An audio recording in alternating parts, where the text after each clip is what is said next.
Yo, what up, everybody? It's your boy Trevor White here with the Legal Edge and the Daily Fire. Today's topic is this: but you won. So why are you at the gym today? Sit back, relax, and welcome to today's fire.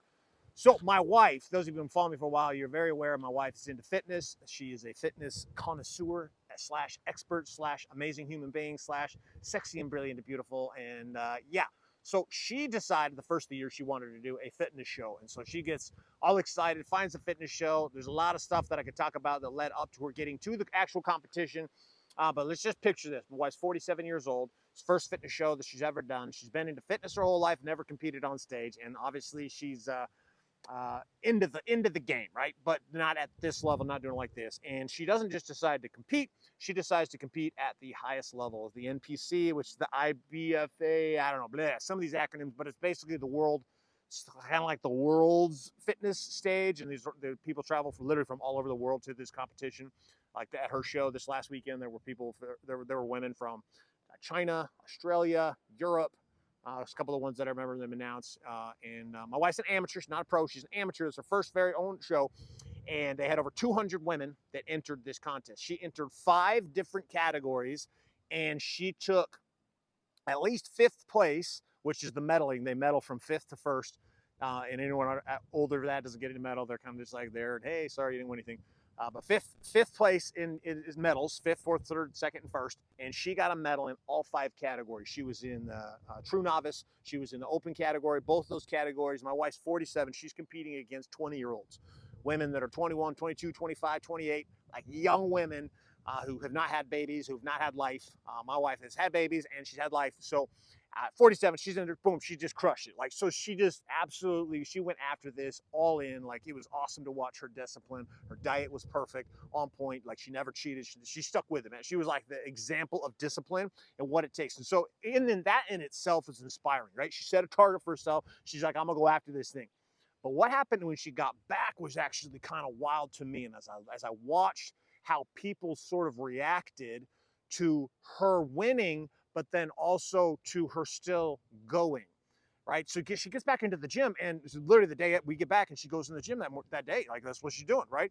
And literally she was asked by several people, "Oh, good job." They told her, like, "Congratulations, you did so great," blah, blah, blah. And then they said, "Why are you here? You know, you should be off like eating some freaking donuts," and just blah, blah, blah. Like joking partially, but also at the same time, that wasn't just that it happened at the gym. This is other people. She had a lot of people support, a lot of followers on Instagram following her, and they've offered a lot of support. And then a lot of them are always like, "Oh, I'm sure you're so happy now because now you get to go back to eating what, like junk, I don't know, like fast food." I don't know what they thought, but my wife's always been super healthy. She never does. So it's been an interesting thing because what I've seen come out of this is a very common narrative, which is that most people, when they achieve something big, when they go after, they set a target, which is great, and they have the intent to go after this target, when they achieve it, they revert back.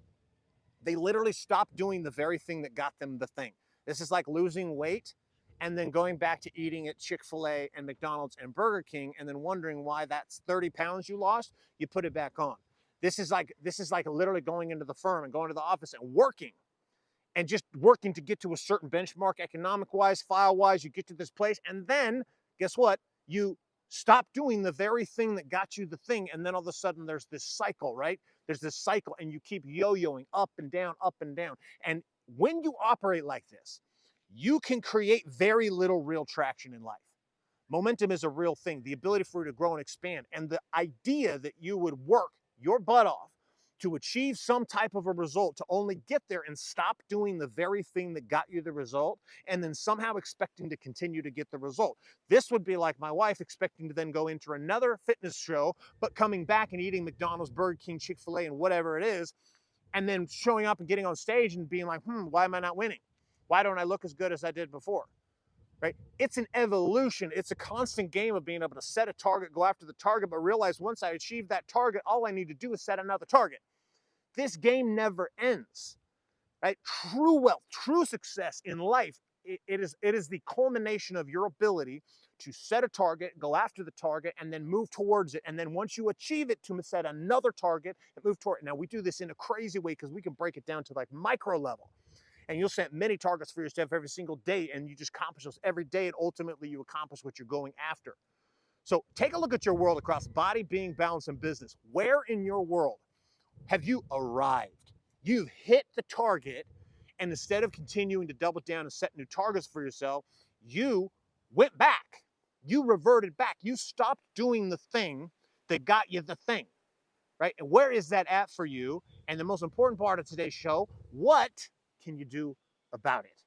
What is one thing that you can do today to ensure that this doesn't happen?